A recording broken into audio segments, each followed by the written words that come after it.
Good evening. I'd like to call to order the school committee meeting for November 19th, 2025. Roll call, please, Superintendent. Mr. Begoli? Mrs. Cahill? Present. Mr. Gattro? Mrs. Hubley? Mrs. Lebo? Mrs. Perdios? Present. Mayor Koch? Present. Quincy High School Student Representative Mishti Malavia? Thank you, Mishti. We could stand for the Pledge of Allegiance.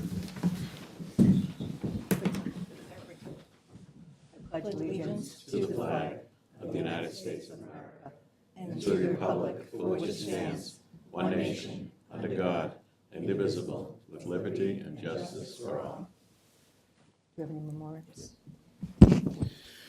Good evening, everyone. Tonight we have one memoriam. We would like to recognize Barbara Allen, a secretary for 30 years in the Quincy Public Schools administrative offices and at North Quincy High School. If you could keep Barbara Allen and her family in your thoughts and prayers.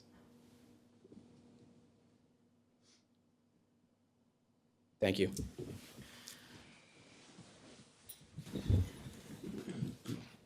At this time, we have open forum, which is an opportunity for community input regarding the Quincy Public Schools. Community in this context is defined as a resident of the city of Quincy, a non-resident Waive the parent. reading. Waive the reading? Waive the reading. Nobody here. Okay. Is there anybody here? No. Okay, we waive the reading. At this moment, I'd like to ask for a motion to move out of order a vote that we're going to be taking for the reopening of the Emilio Della Chiesa Childhood Center. Can I get a motion? Mrs. Hubley and Mr. Bergoli. So also, can we get a motion to do a roll call vote for the opening of the Della Chiesa? I actually have I'd like to object to us voting on this item tonight. At the March 26th meeting, Mrs. Lebo referred this to the Teaching and Learning and Facilities Subcommittee meeting for review and discussion. Since we haven't had any subsequent subcommittee meetings discussing this, I don't believe it's proper or allowed for us to vote procedurally, since it hasn't been voted out of subcommittee. Mr. Mulvey, what do we? You're making a motion to table, Yes. Yes, I guess, yeah. and the item's tabled to the next meeting. Okay, we'll table to the next meeting for December 10th, I believe, correct? Yep. Okay, thank you. Next on the agenda is the superintendent's report. Thank you. Good evening again, everyone. As I shared with you earlier this fall, school committee member Paul Begoli has been awarded the Massachusetts Association of School Committees Lifetime Achievement Award. Mr. Begoli was unable to attend the dinner in person, so Mask Operations and Marketing Director and former school committee member and city councilor Anthony Andronico and Field Services Representative Sean Costello are here tonight to present the award. Before I ask Mr. Andronico, Mr. Costello to take the microphone, I do want to recognize Mr. Begoli's family who are here, his son Patrick and his son Christopher and his granddaughter Eden. Good to see you all. Thank you, Eden, for joining us tonight. With that, if I could have Mr. Andronico and Mr. Costello. And she's in red, Paul. Thank you, Superintendent Mulvey, Mayor Koch, Vice Chair Cahill, members of the school committee, and of course Clerk Laura Owens. It's good to see you all again. To Paul, on behalf of the Massachusetts Association of School Committees, we're very proud to honor you with the Lifetime Achievement Award of the organization for 2025. I'd also be remiss if I didn't mention that you were joining your colleague to your right, Emily Lebo, who was bestowed that award last year. Thank you. So just very briefly, 36 years within education itself, 34 within Quincy. Started out as an elementary school teacher, moved on to become a guidance counselor, and if I have this right, I think you coached every single sport that was offered throughout the years. Just wanted to say thank you for your service to Quincy and beyond. You've made a really great impact, and I'll pass it over to Sean for the official presentation, and then I'm sure we'll get a few photos as well, and if your colleagues would like to say a word. Great. Well, first of all, congratulations. I've met many of you before. I'm your new field rep. I've been on for just less than a year. But for my prior job, I actually worked as the staff director for Representative Bruce Ayers at the State House, so I'm very familiar with Quincy. And I say that because I'm very familiar with Paul Bergoli. I've seen the impact that you have on students. I've seen the impact that you have on the community. And you and I have gotten to chat many times throughout the year because I know you're friendly with my former boss.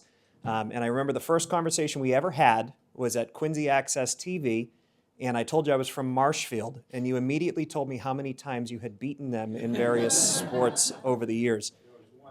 Well,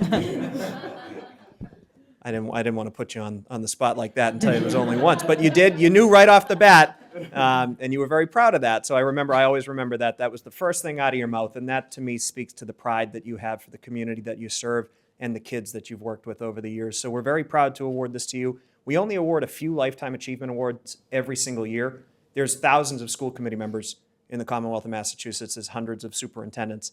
So the fact that you were one of how many this year, like 3 or 4?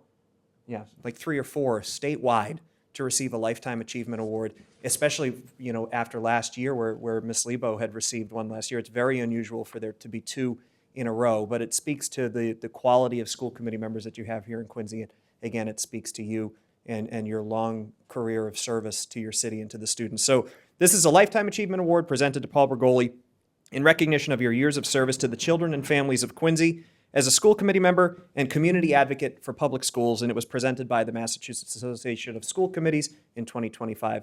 Congratulations, Mr. Bergoli.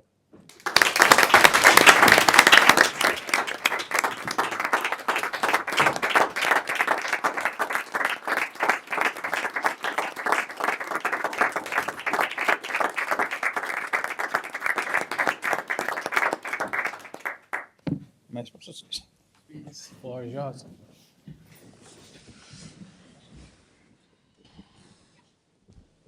Usually I'm not at a loss for words, but this is a little overwhelming.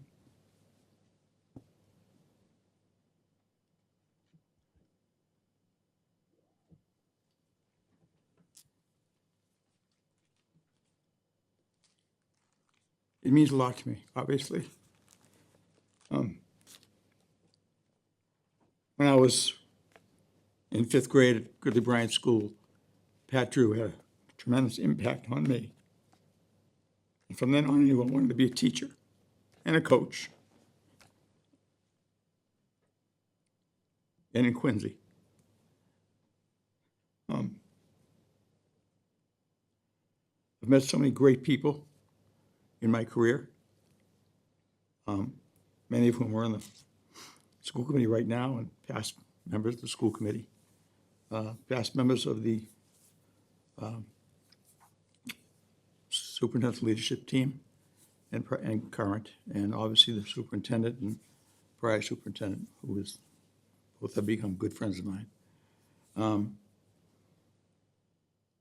I'm very happy that someone called my 2 kids to come here, my 2 sons, because I was totally surprised. And my beautiful granddaughter, Eden, who's the smartest girl in Braintree. And the prettiest. Right, Eden? No, but this is really a special award, and the mayor just said to me earlier that it means that, they give it to you a couple of years before you.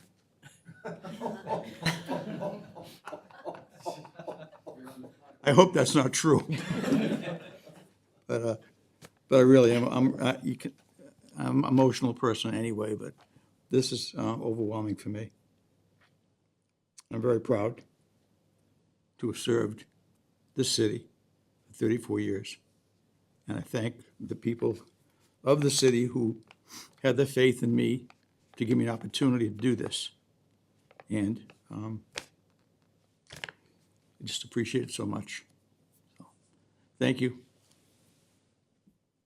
gentlemen, for taking time out of your night to come here and do this for me. It won't be forgotten. Thank you. And thank you to all of you guys and my colleagues as well.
set? Superintendent? Yes, okay, thank you. Congratulations again, Mr. Begoli. Moving on to staff recognition, another positive piece of information, principal longevity. With the annual review of student achievement underway through the school improvement plan presentations, I want to take this opportunity to recognize our outstanding Quincy Public Schools principals. The longevity of our principals is very unique to districts of our size, and it is consistent with Quincy's position as being number one in the top 30 largest school districts in Massachusetts for educator longevity, which is really amazing, 10% overall throughout the state. The principals' dedication to their school communities, mentoring staff, and building family connections is integral to the success of our students in our district. Of our 19 principals, 3 have served for more than 10 years. Richter Cristofaro, 11 years, Margaret McNeil, 12 years, Robin Marrera, 13 years, and 7 have completed 15 years or more. Nick Ahern, 15 years, Jim Hennessy, 16 years, Dan Gilbert, 17 years, Steve Sylvia, 17 years, Christine Barrett, 18 years, Renee Melvesti, 18 years, Peter Dion, 19 years. Of course, when you see these educators in the next few weeks at their school improvement plan presentations, please join me in congratulating them for their achievements. So congratulations to all of our principals.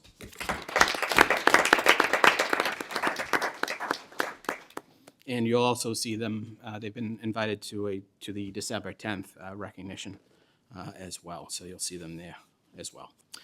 At the October 29th Massachusetts School Building Authority MSBA board meeting, all 4 accelerated repair program projects submitted last March were accepted into the MSBA project pipeline. The projects are partial roof replacements for Atlantic and Broad Meadows Middle Schools and Parker Elementary School. Point Webster Middle School received new windows and doors in addition to a partial roof replacement. The design phase of these projects is expected to begin in March of 2026, with the work being completed in summer 2027.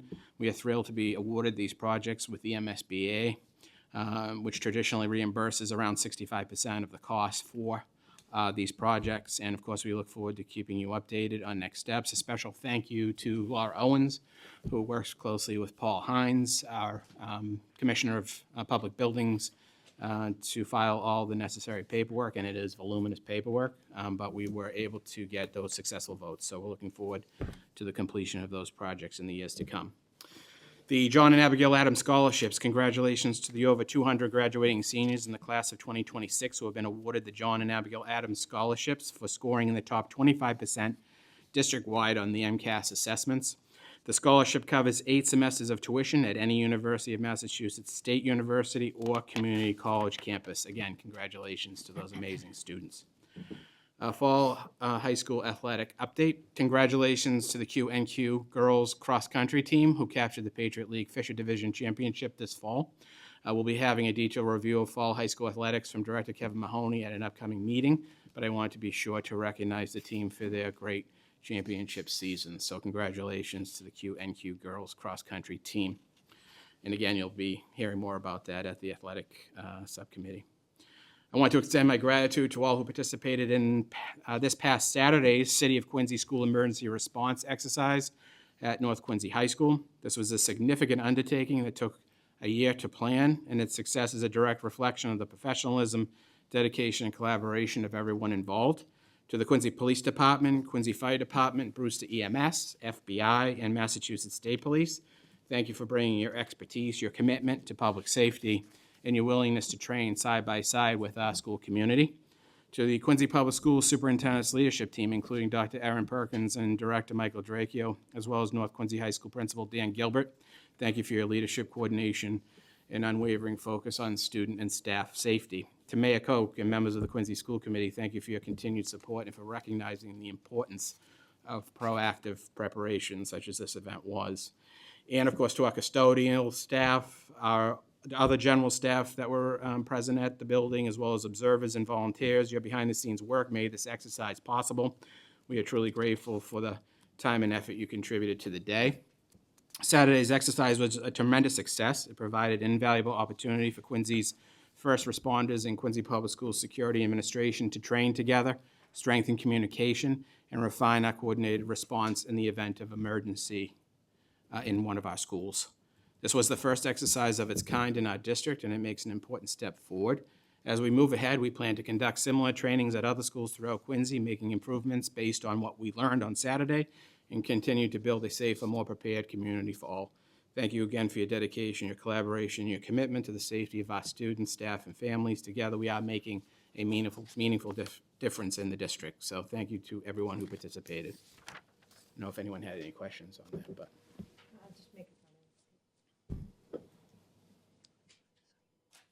Thanks. Yeah, I attended the event and it was fantastic. The response exercise was professional, so well planned, and realistic. It had, everyone worked together, the Quincy Police, Quincy Fire, EMS, top-notch, all across the board, as we already knew, but coming into this situation, it was really fantastic to see everyone work together and have our security staff there be able to, sort of see what that looks like in real time. So I really appreciate the work that went into it. It was definitely a lot of planning, and I'd love to see this take place again at Quincy High and other schools as well. So thank you to all who set that up for us. Mrs. Lebo? I just wanted to speak a little bit about the MSBA stuff. I don't believe there's a municipality in the state that has worked harder or gotten more out of that program than we have. And it's because of the cross-town collaboration. It's the school system working with the city, and it's an amazing thing. I mean, big districts that I know of have not been able to pull this off. So I'm just so proud of the fact that we have that kind of collaboration, and I don't think anybody's done as well as we have. I agree. Yeah. Thank you. Thank you. Set. Upcoming Quincy Public Schools and City of Quincy events. Quincy High School's Drama Club is presenting The Women of Troy on November 20th and 22nd at 7:30 p.m. and November 22nd and 23rd at 2 p.m. in the Lloyd Hill Auditorium at Quincy High School. The entry fee for the play is $10 for adults, $5 for students, and the Drama Club wanted me to remind everyone that it is cash only for those tickets. So please keep that in mind. On Thanksgiving morning, the Quincy and North Quincy High School football teams will meet for the annual competition. Kickoff is at 10 a.m. at Veterans Memorial Stadium, and I'm happy to report that the marching band will be playing the halftime show this year, and you should take the time to see that performance because it really is amazing, and our staff have done such an amazing job with our marching band. Thank you to them and to the students, of course. The winter holiday season officially begins in Quincy the next day with a weekend of events capped off by the 72nd annual Christmas parade on Sunday, November 30th, beginning at noon in Quincy Center and featuring floats and local marching bands, including our own QNQ marching band and color guard. On December 3rd, from 5:30 p.m. to 7 p.m., North Quincy High School photography students will be hosting the annual holiday art show and sale to benefit Boston's Children's Hospital at Quincy High School. In the spirit of the holiday season, Mayor Koch and the Quincy School Community Partnership are once again sponsoring 'Tis the Season Symphony and Song on December 4th at 7 p.m. in the Quincy High School Auditorium. The concert features the Quincy Symphony Orchestra under the direction of Yaichi Udigawa and performances from Quincy Public School students, musicians, and the John Adams Orchestra and the combined high school choral group, as well as our musical staff. And finally, winter concerts are scheduled for all schools, some in December and others in January after the return from winter break. A copy of the schedule was shared in your packets and will be posted on the Quincy Public Schools website and social media. With that, that concludes the superintendent's report. Okay, great. And now we're at old business, where we have the superintendent's goals 2025-2026 for a voice vote. All in favor? Motion to approve? As amended. And Mrs. Hubley On the motion? on the motion. I'd just like to make a couple of comments because I know we work very well together. But I just want to say publicly, this superintendent who really was broken in during the COVID tough time has done an outstanding job leading the school system. And I would say it's the dynamic duo with Dr. Perkins at his side. Remarkable between the two leading our system. And so that's a credit to all the members of the superintendent's leadership team. So I'm proud of where we're at. I thank you for your service. Thank you, Mr. Mayor. And thank you, team. And we just do it. I All in voice vote. favor? You need a motion. Oh, we We already have have a it in a motion and a second, so second. all in favor. Yeah. All in favor? All right. Aye. Thank you, everyone. New business? Did you guys want to? You're going to stay for the whole meeting? Bye, Eden. I'm giving you an out. Thanks, Pat.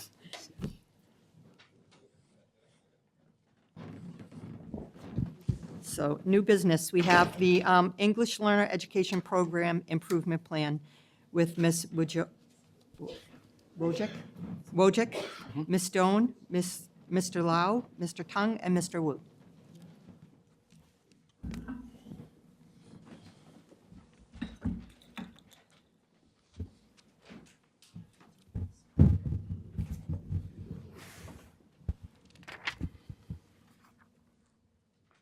Welcome.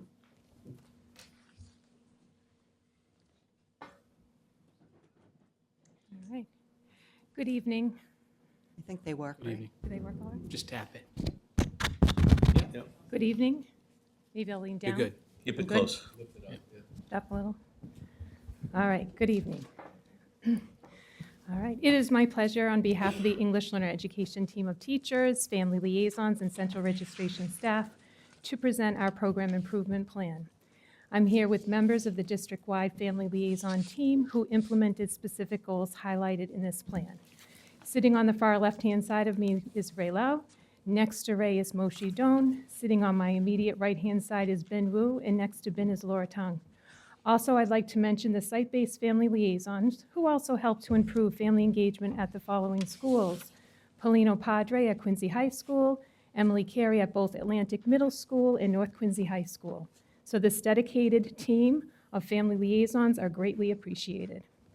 This presentation will begin with demographics, followed with reflections on last year's goals. Then the family liaisons and I will present goals for this school year. The presentation will conclude with examples of the family liaisons activities. Let's begin with the demographics on page 5. In Quincy Public Schools, there are 83 languages identified. Our current family liaison team speaks Cantonese, Mandarin, Portuguese, and Spanish, which are the most commonly spoken languages after English. You will notice Vietnamese is the same percentage as Portuguese and Spanish, so at this time, our Vietnamese-speaking colleague at Central Registration is participating in professional development to support the Vietnamese-speaking families beyond the registration process. Okay. On page 6, there is a breakdown by grade level of the English Learner Education Program, which embraces 1,701 students, with the largest population at the elementary schools. The English Learner Education Program included 4 goals last year. On page 28, Goal 1 is listed, addressing student success plans, which Assistant Superintendent Dr. Erin Perkins addressed at a previous meeting. The overall district percentage making progress is 51%, which is 7 percentage points above the state at 44%. 5 schools increased their making progress percentage by double-digit percentage points. 12 of our 18 schools beat the state's percentage making progress. Another important data point comes from the Seal of Biliteracy on page 26.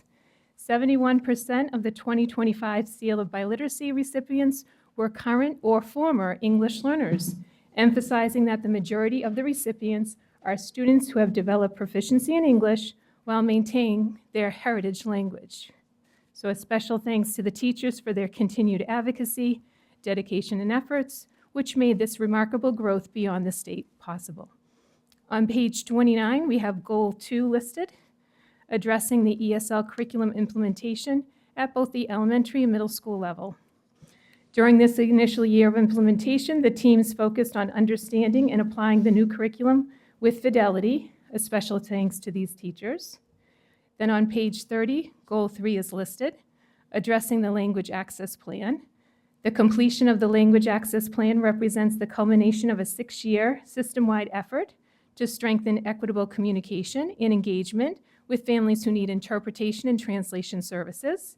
This plan integrates all supports developed since 2019 into a unified framework that ensures accessibility across the district. I would like to thank all of QPS employees for making this plan a reality. A special thanks to the district-wide family liaisons who live this plan on a daily basis and worked with me to put in our incredible work into the language access plan. Special thanks to Katie Delaney for placing this content into a professional document with the formatting and thoughtful design and visuals. Also to you, school committee, for supporting all our efforts, so thank you. On page 31, Goal 4 is listed, addressing scheduled interpretation. The total number of requests increased slightly, reflecting the steady use and continued awareness of the process among staff. And this consistently demonstrates that staff are increasingly recognizing the importance of language access and making efforts to ensure all families can participate fully in meetings and school events. This ends the reflections for last year's goals. All right, at this time, the family liaisons and I will share the 4 goals for this year. On page 32, Goal 1 is listed, addressing the student success plans with the proficiency targets increased by 5% in grades 1 through 12. Also on page 32, you can see more detailed information about the action steps addressing the assessment data review, individualized goal setting, and the family engagement in order to set goals, interventions, and raise awareness. At this point in the school year, these steps have been completed, and at this time, all teams are implementing interventions and collecting documentation. On page 34, Goal 2 is listed. By the end of the school year, 100% of the family liaisons, central registration staff, and site-based multilingual staff used for interpretation and translation services will complete the self-guided language ambassador training and assessment, ensuring compliance with state requirements.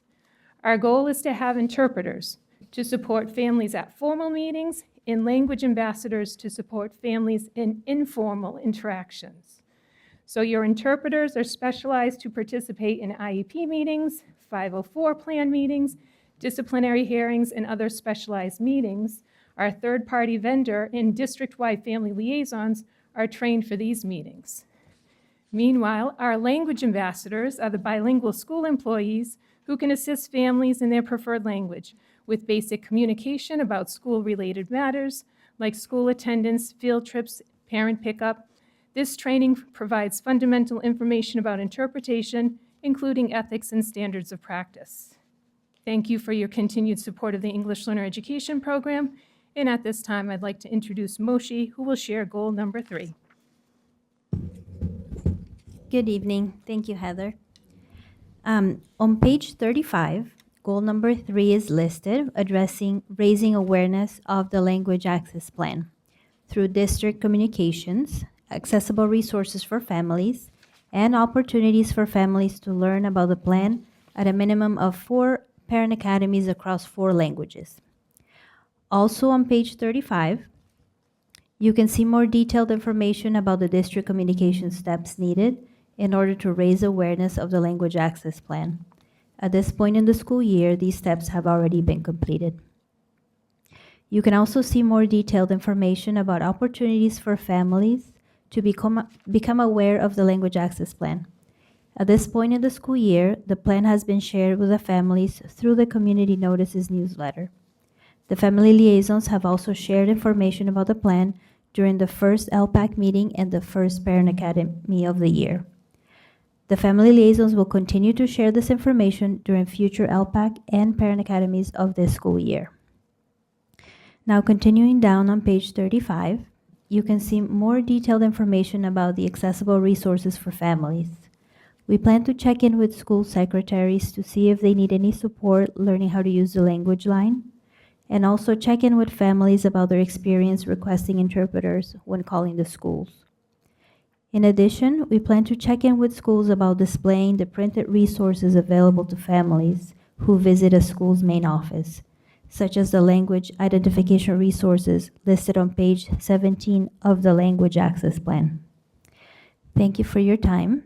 And now I would like to introduce Ray, who will share about goal number 4. Thank you, Moshi. Good evening, everyone. At this time, I would like to share information about goal number 4. On page 36, goal number 4 is listed, addressing our plan to establish a parent mentorship program in partnership with the English Learner Parent Advisory Council, also known as LPAC.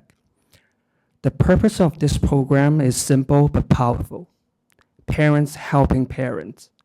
By the end of the school year, our goal is to have 25 mentor parents. all of whom are current or former English learner parents, matched with new EL families who are just beginning their journey in our schools. To briefly walk through the steps, first, we will create a program framework and define clear mentor-mentee criteria. We want everyone to know what the mentoring relationship looks like, expectation, boundaries, and goals. Next, we will recruit mentors through announcements, flyers, and LPAC outreach. And yes, we all know snacks help, but the real motivation is community. After recruitment, we will match mentors and mentees based on language, grade level, or school. Think of it as matchmaking, but instead of romance, we are building confidence and connections. Once parents are matched, we will hold a mentor orientation covering communication skills, confidentiality, and district resources. Then we will officially launch the program and encourage monthly check-ins. This can be quick chats, phone calls, or even meeting over coffee, whatever helps parents feel supported. Finally, at the end of the school year, we will collect feedback from all participants to measure the impact. If family tell us things like, yes, I finally understand Aspen, or I feel more comfortable navigating the school system, then we know this goal is doing exactly what it's meant to do. Overall, goal number 4 strengthens our district commitment to equity by turning family experience into leadership and mentorship into empowerment. Thank you for your time again. Now I would like to introduce Bean, who will share more about our activities. Thank you, Rick. Good evening, school committee. My name is Bing. On page 43, a list of district-wide family liaison ongoing activities is provided. We provide individualized support for families, utilizing communication methods that work best for the families. This approach bridges the gap between the family's current communication method and the district's emailing method. We are trained interpreters, offering interpretation support to ensure families can fully understand and participate in their preferred languages. We help families and the school discuss student progress with the clarity during all formal meetings. For families who rely on WeChat and WhatsApp to stay in touch with loved ones and may not be familiar with email, our social media outreach helps keep families well-informed and connected to school resources, such as calendar reminders and school supply lists to prepare for the new school year. We post about sale of biliteracy and summer programs. These platforms serve as an effective way to share flyers, newsletters, and other essential information. By updating phone numbers, email addresses, and language access icons, we enter these Aspen updates to ensure school can communicate with families quickly, accurately, and in their preferred languages. For new families who need language access to may be unfamiliar with the district culture, we provide a welcome packet with school information, an Aspen introduction, a calendar, and other helpful resources. We also guide families through a new parent orientation to help them understand school expectations. Our translation support provides families with a clear and equitable access to important school information by translating forms, school flyers, and school calendars. We provide families with access to information about events, programs, and announcements. Thank you very much. My colleague Laura will continue to share information about family liaison activities. Please. Thank you, Bin. Good evening, everyone. I'm Laura, and I will continue by sharing the family liaison activities on page 44. Let's start with the beginning and end of the school year, because those are the moments when family need us the most. At the start of the year, we help families get settled by guiding them through important steps. For example, the transportation application. We also provide interpretation on the first day of school so families feel welcomed and supported. And of course, we run our new parent orientation, including support for kindergarten orientation, to make sure new families understand their next steps. As the year transitions into summer, our focus shifts to keeping families engaged over the summer. We help with outreach and support for summer program registration, and we make sure the next school year calendar is translated so families can plan ahead. Another big part of our work is helping both families and staff feel more knowledgeable and equipped.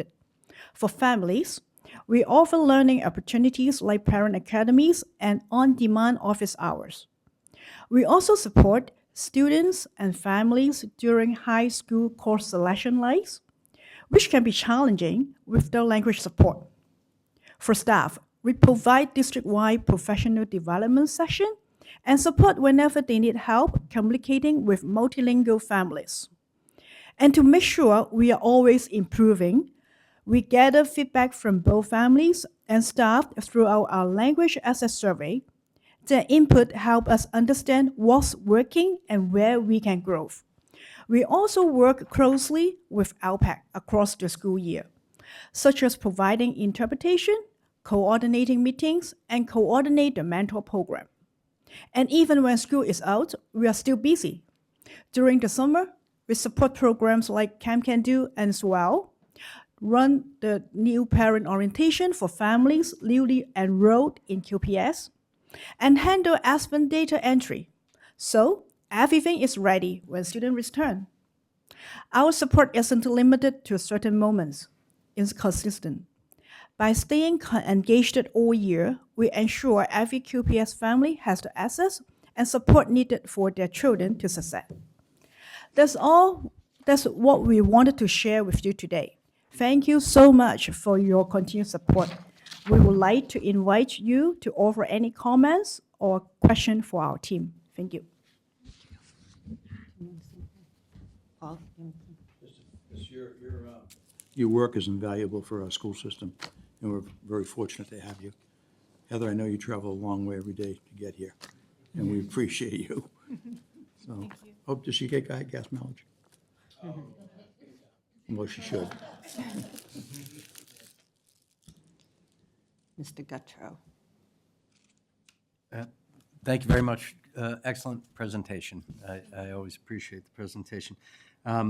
Phenomenal plan. I'm blown away every time when I hear 83 languages, 1,700 students, and really the vast scope of what you do as family liaisons. And I mean, I went through that checklist and I couldn't think of anything else that I would add to it. It's really incredibly comprehensive.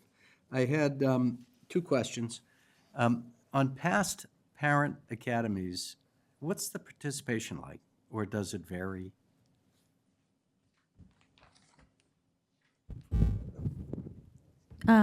So we've seen from the beginning of when we started the parent academies, the participation has increased. We usually have around 100 participants in total. Oh, that's great. Yeah. Yeah.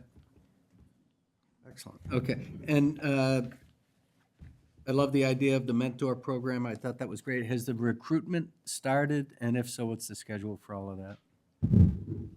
And how confident are you that you're going to have plenty of receptive mentors? And we are very confident. So actually, maybe after tonight's presentation, we will start the recruitment process. So Say that again? after tonight's meeting, tomorrow we will start the recruitment You process. start the process. Excellent. Okay. Those are my questions. Thank you very much. Thank you. Thank you all for being here, and just to second what Mr. Bergoli said, just invaluable work you're doing.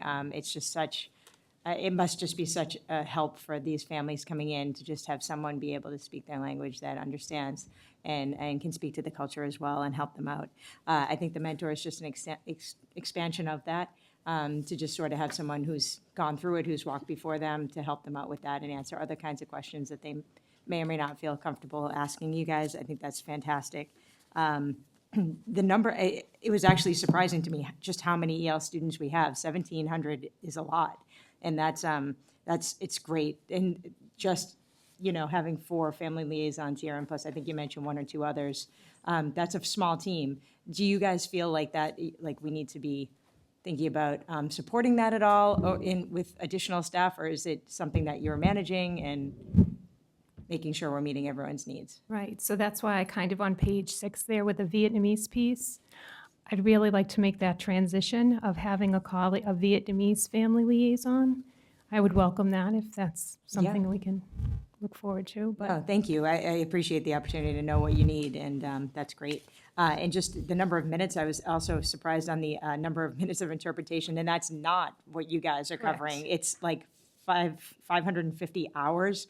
We use the outside translation communications, and it's just fantastic that families are using it, they're seeing the value, and the investment that we're making budgetarily to it is supported. I think this shows the data, and I really appreciate that. I just had a couple kind of high-level questions.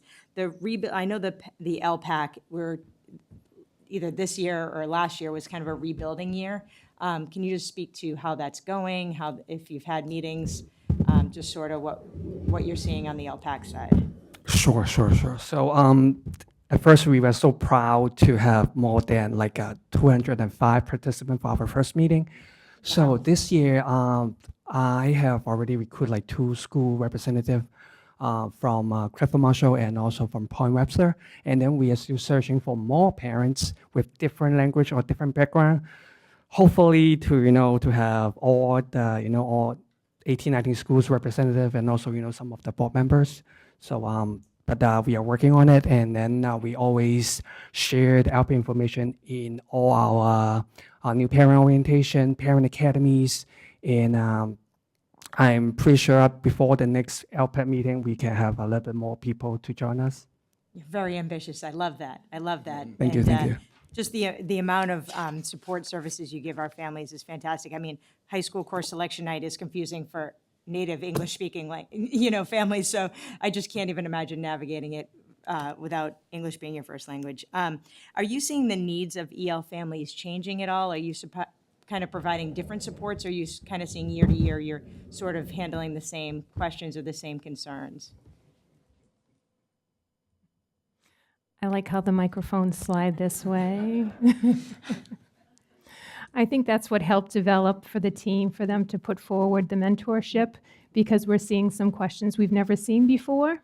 So now we're wondering, okay, do we need more of that one-on-one kind of piece? Because we have the general questions that actually created the original parent academies, and now we're wondering if we need to fine-tune it. So we're hoping through the mentorship, this will address some of that, and then we can add some additional parent academies going forward if need be. That's great. And it would be great to collect some of those questions that the mentors are being asked, so that if there's a frequently asked question, some kind of resource that you could provide families that aren't able to ask that question that may also have that. That's great. And lastly, did we gather any information from parents on the language access plan? Or EL families, did they see this? Did they have any input into this at all? I was going to say, we had you, Ray, because you're an EL parent. We had a parent of former English learners, look at it too, which was good. And then I had everyone who was involved in interpretation and translation in the system look at it. The EL teachers were the ones that started the original document that was shared with school committee a few years ago. So it was kind of a building process to this point, which was, I think, great. Yeah, no, I think it's great. I'd just love to see families take on it too. So if you had a survey form for families to just take a peek at it, and if they do, just to make it to great build on idea. it. I know it's a DESE grant, and I'm glad you're leading the way on it. So thank right. you, No, appreciate thank it. you. Thank you all for being here.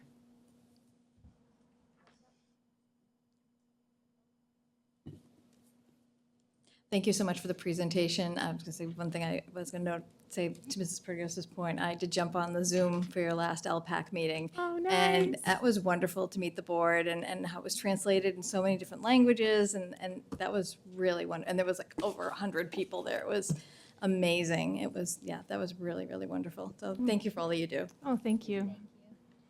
I have a question. There's so many, actually, I think Mrs. Hubley might have been one of the people who started the Quincy Moms Facebook page. And LPAC has a page, right? Has a Facebook page. And do you find that, do you get a lot of questions from people who, like you're going to do a mentor program, right? But do people ask questions there? You know, that they have certain questions that they might throw up on the Facebook page looking for someone to answer? Not yet, but because I think we did not promote it, using social media a lot. But for the mentorship program, we are going to use like Facebook, Instagram,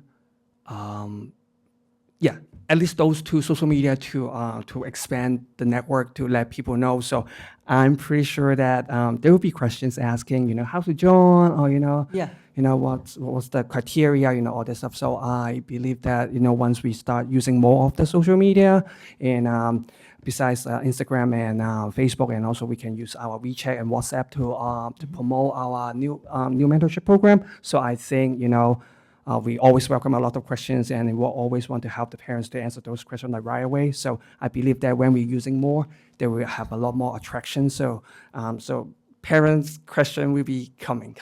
Yeah. Yep.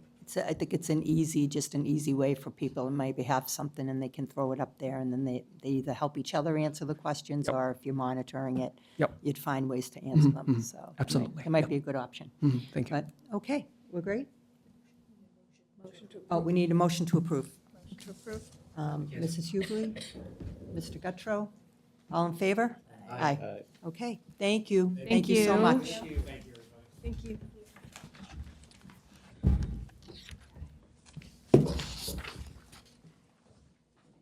That's what he says.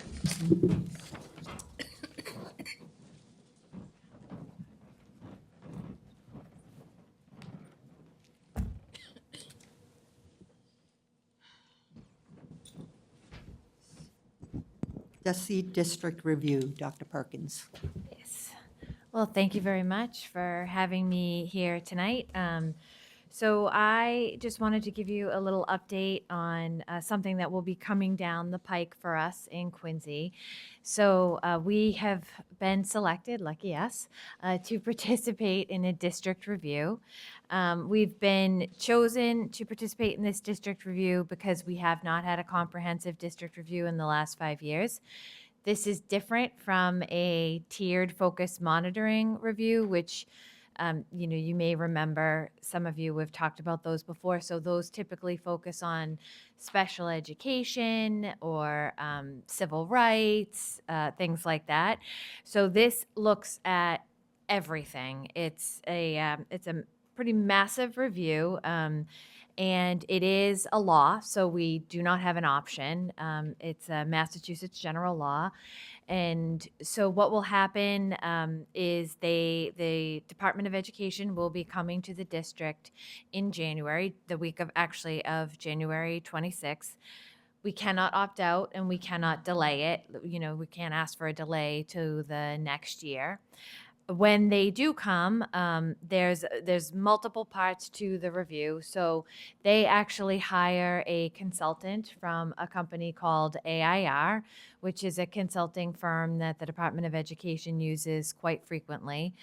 So they will actually be conducting the majority of the work on the review. There is a preparation that needs to go into the review, and then there's the on-site week, and then there is the follow-up activities that will occur as a result of the review. So in order to prepare for the review, they do have extensive document requests, and so that's kind of the period that we're in right now. We are preparing the document requests and getting all of those things in order.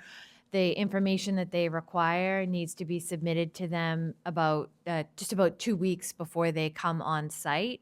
And that includes schedules. They want maps of the school, every single school. They want every single individual teacher's schedule. They want building overall schedules. They want summative evaluations for our educators. There's a laundry list of items that we need to submit prior to them coming into the district. And so That's the preparation period.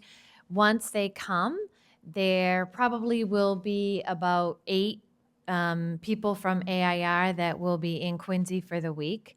They will visit every single school. They did a review last year in Fall River, and they did 920 observations in different classrooms. So it is very, very extensive. In front of you, I believe you have the handout that shares the class observation tool, which is the protocol they will use when they're on site. So in addition to the observation, they will also conduct focus groups, interviews, things like that, and with a wide variety of individuals. And so just to speak for a minute about the class observation tool, and I do just want to thank Gail Cavallo, who's here tonight, the QEA president, who actually sat in a meeting with me with the AR consultant to review the observation tool to make sure that our teachers were comfortable. And so the teachers cannot refuse to be observed. So that they do have to participate. They can refuse to participate in a focus group or an interview if they're not comfortable. So they can say no to that. They can opt out of that. And so you can see on the class observation tool, it's by grade level. It's broken down by grade level. So there's a pre-K to 3 band, and then there's an upper elementary and secondary education domains. And so it's broken down into domains and dimensions. And so for both areas, it looks at emotional support, classroom observation, and instructional support. There's some differences depending on the grade bands. But for instance, the dimensions in emotional support, it looks at positive climate, negative climate, teacher sensitivity, and regard for student perspectives are just some of the examples of the things that they'll be looking for. You can see the different examples in the classroom organization and then also in instructional support. At the upper elementary and the secondary level, they're looking for in instructional support more examples of things like instructional dialogue and things like that, instructional learning formats. And so when the observer comes, they'll rate each dimension on a scale of 1 to 7. They'll be in the classes for approximately 20 minutes. If a teacher is, out for the day, they will not observe that classroom. They'll just move on to the next classroom. The information that they collect will be aggregated over all of the different classrooms. So we won't necessarily know, they won't release information regarding individual classrooms or individual teachers. It will be aggregated. And we do have the Fall River report, which we can certainly share with you. It's public information. It's posted on the Department of Education website if anyone wants to take a look at it. And so that will be the observation. They will also schedule focus groups and interviews. As I mentioned, they will interview students at the high school level, staff, parents, administrators, teachers, the QEA president, ourselves as the leadership team. So they'll be doing a wide range of interviews and focus groups. What they assess us on is, you have this other handout in front of you, is the district standards and indicators. So you can see that it's broken down into a couple of different standards. They'll be looking for examples of leadership and governance. They'll be looking at examples for curriculum and instruction, assessment, financial asset and management, student support, and human resources and professional development. And you can see under each of the standard is individual indicators. Those indicators have massive components to them, which is why this is quite an extensive project for us. So after they come, they start with the document collection, they come, they do all of the work that I just told you about. They'll be here for a week and moving all around the district. And then after they come, just about 2 weeks later, they will call us with a debrief and kind of let us know what are the trends that they saw, give us some idea of some of the recommendations that may be coming down the pike. And then 3 to 6 months later, they will provide us with a report, and that we'll have an opportunity, the superintendent and the leadership team will have an opportunity to review the report, make any factual corrections. If anything is just incorrect, we'll have an opportunity to respond and correct any incorrect information. And then shortly thereafter, the report will be public. And so at that point, then we would obviously present the results to the school committee. The results get posted on the Department of Education website, and also obviously we'll have it on our website as well. There are questionnaires that people also need to complete. Some of that's due ahead of time. Some of that is due, when they come. But I believe I brought maybe I didn't bring the Fall River report just so you can get an idea of the extensiveness of the report. It's quite extensive. So after they do the review, it's really incumbent upon the district as to how they use the information. So, they obviously recommend that districts use the information to identify, areas in need of improvement in the future, or areas maybe that we want to look at in terms of like budget, when if there's things that, curriculum materials that need to be purchased. I don't expect that will be the case, because we actually have brand new curriculum materials in many areas, and they are all high quality, which is what they look for. But just as an example, that the committee may want to take some of that into consideration as we plan for the budget moving forward.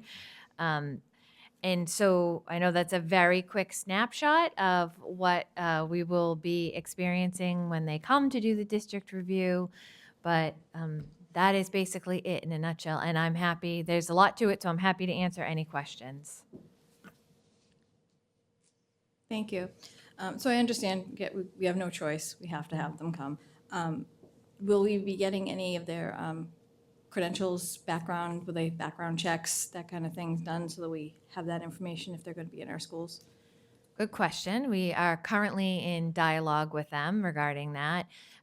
So because they are quarried through AIR and the Department of Education, they feel that they are under the umbrella of the Department of Education, and therefore do not need to participate in a quarry and a fingerprint through us. So we're having some spirited dialogue around that, and we have consulted with our attorneys as well, and Sarah is great and obviously is going to be helping us with that. So a compromise that we did have is that they did recently send us their quarries, because the other pieces, when they are in the building, they take the map and they go. And so they're not necessarily escorted by anyone. And so we obviously have significant concerns around that. And so we are in dialogue around whether or not the quarries that they sent us are acceptable. We're going to take a look at those, and we'll make that determination. And then working with them to talk about the idea of the fingerprinting of the people that come, because we don't know these people. Mm-hmm. Okay, thank you very much. Yeah. Thank you. So, wow, yes, Yeah. fun. Just because you didn't have much else on your plate. So I'm so glad you need to spend so much time getting all this together. So there was no sort of reason that we were selected. It's just sort of random. It doesn't come from any It's local date or any random. other day. Okay. Yep, it's random. They look at people who are not having, so we don't have a special education audit this year. We don't have NEASC this year. So they look at those things to make sure you're not doing like one of those other things, and then it's randomly selected. They do, I don't know, about 10 districts a year, and we just got lucky. Yes. It feels like we just finished NEASC like 13 seconds ago, but yes. I'm not worried. Aside from the piece of how much work this is for you guys, which I'm sorry for and I feel bad about, but I'm not worried about what they're going to find. it's difficult when outsiders sort of come in and everyone gets really anxious and nervous, but we have top-notch schools, top-notch principals, top-notch educators. For a second, I don't worry about anyone going into any classroom at any time and seeing what's going on. Everything's, as far as I'm concerned, top-notch. So I don't have any worry for that. I do, I know that there's going to be some anxiety, I'm sure, around the educators, but so I'm glad to hear Ms. Cavallo is on the call with you to sort of manage that. So I would try to assure them that, we have the utmost confidence in them and to not be too worried about it. Does anyone from DESE or the Department of Ed come back to check that any of their recommendations from the report have been implemented? Nothing? No, it's really up to the district how you use it, and how extensively you use it. But no, it's not like a special education audit or a tiered focus monitoring is what they call it now. That they do, that you have periodic check-ins, so they have a finding, and then you have to develop a corrective action plan, and then you have periodic check-ins over time. They give you recommendations as to areas in terms of where they think the district needs to improve, and then it's really up to us whether we want to implement it or not. I mean, obviously, we could, use it to develop district goals in the future. I think that would probably be recommended and something that we probably want to look at. But it's really, it's on the district to, whatever the recommendations are to work on those. That's great. I'm glad it's not punitive or any kind of, No, anything no, like that. it's So supposed to that's- be helpful. Yeah, that's good. you know. So maybe something good will come out of it. And thank you for having that spirited dialogue around the safety of the kids. Yes. Because I shared Ms. Supi's concern about that. So thank you. Appreciate it. Good luck. Thank you. Well said. Oh, Mr. Begoli. To reduce their anxiety, are the teachers surprised of what they're going to be evaluated for when the people come into their room? So that's why I asked Gail to be a part of the call so that we can make sure that we're communicating that, what exactly they're going to look at. I mean, I do agree with Ms. Perdios's comments. I don't have any worries about our teachers or our schools or our educators. I do recognize, and we've talked extensively about this, at how anxiety provoking it can be. Having been a teacher, to have someone that you don't know come in, and it's a district review, and they're coming in to observe you to rate the district, that's a lot of pressure. But I honestly, I think our teachers are absolutely phenomenal. I don't worry about any of them. I think they're going to kill it when they come. I think they're going to be impressed. Really. But I've been in the superintendent, we've been in communication with the principals. We've updated the principals with everything that we know. They all know when they're coming. I know Gail has also talked to her rep council and let them know. So, I mean, any support that we can give them, we will. But we do have the sheet that we handed out that says exactly what they're looking for. So, I think our message to staff is just do what you do every day, and you are going to be, don't change a thing. You should just act like it's a normal day and pretend they're not even there, because we know you're doing great things. I have no doubt about it. My children go to this school system, and I'm proud of it, and I wouldn't have them any other place. And so I think we just keep on doing what we're doing, and I'm sure we're going to do phenomenally. Okay, thank you for that. Is there any kind of communication that will be going out to students, just again for having strangers, people they don't know in the building? And I know how anxiety producing that can be also. So will there be some communication about that? Yeah, that's a great question. And we will be notifying the families and the community that this will be happening in January. This is the beginning of it. Right. But then we will also send out a communication, and we'll also be reaching out to families to potentially participate in some focus groups and some interviews, as well as students. Again, people don't have to do it. They can absolutely say no. But we will be reaching out in terms of those communications, so that will also be included in our communication. Okay, and families are asked about the student participation in the focus groups, Yep, not then the there's- students directly? Right, there's an informed consent, so they will not do anything without the informed consent of the parent. Thank you. You all set? All right, thank you. Thank you.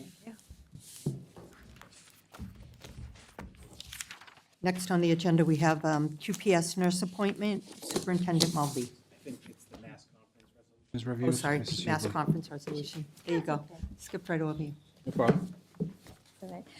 So we attended the Mass Association of School Committees Delegate Assembly. There were two resolutions. The first one was the one of removing BMI testing from schools, which our committee voted for me to add an amendment to, which the amendment was passed. What our Director of Nursing recommended us add in was the be it further resolved that MASC urges the express banning of BMI screening in all public schools except when a student's health care provider requests the screening with parent guardian approval. And that was added, was approved, the amendment, and the amendment did pass. The other amendment was just the collection of amendments that were, the collection of resolutions that were already being worked on, and that was passed to have them continue working on those resolutions, and that was the end of it. So, end of my report. Thank you. Okay, thank you. QPS nurse appointment. Thank you. Before you is a nurse applicant that requires a vote of the school committee for approval. She is obviously certified as a NDZ certified school nurse. Her resume is there before you. We're requesting a motion to approve, a second, and a roll call vote.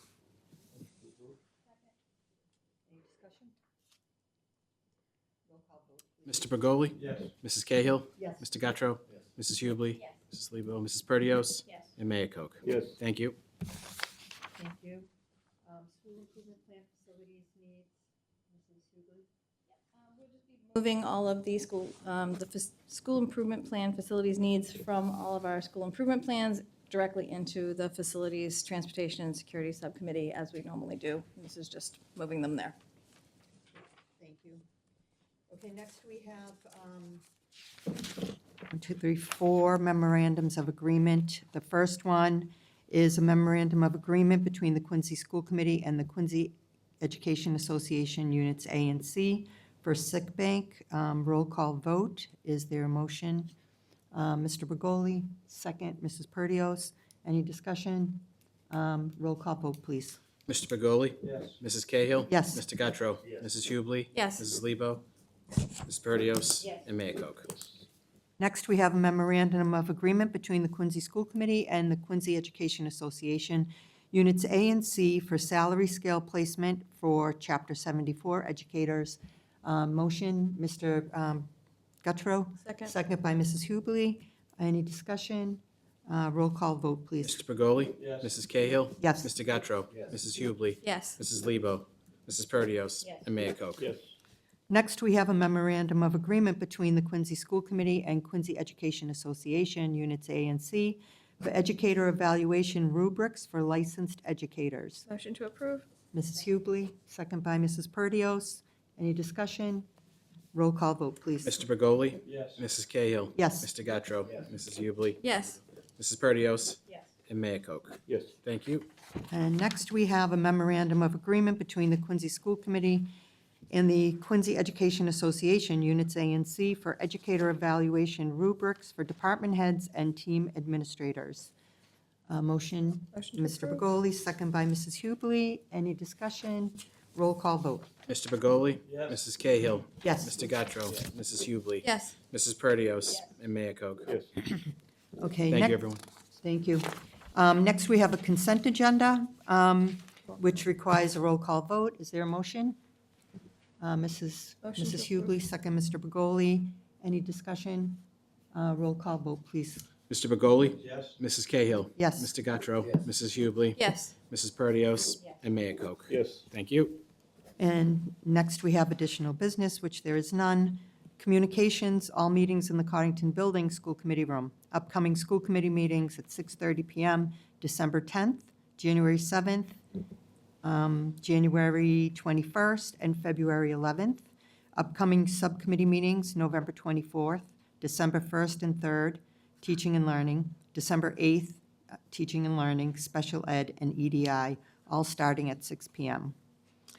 Reports of subcommittee, Mayor Koch, to report on the October 22nd, 2025 quarterly budget and finance Yeah, committee. we had a quarterly meeting, a few questions from Mr. Mulaney, but everything is in order, so people can see it on the website if they want to look at the minutes. Okay, all set. Executive session, we are. None needed. None. Okay, and motion to adjourn. Before we do that, Oh. just happy Thanksgiving to everybody here. To the public in general, hopefully you see at the stadium and at the Christmas festival events next weekend, but happy Thanksgiving, everybody. Thank you. Thank you. Thanks, everybody.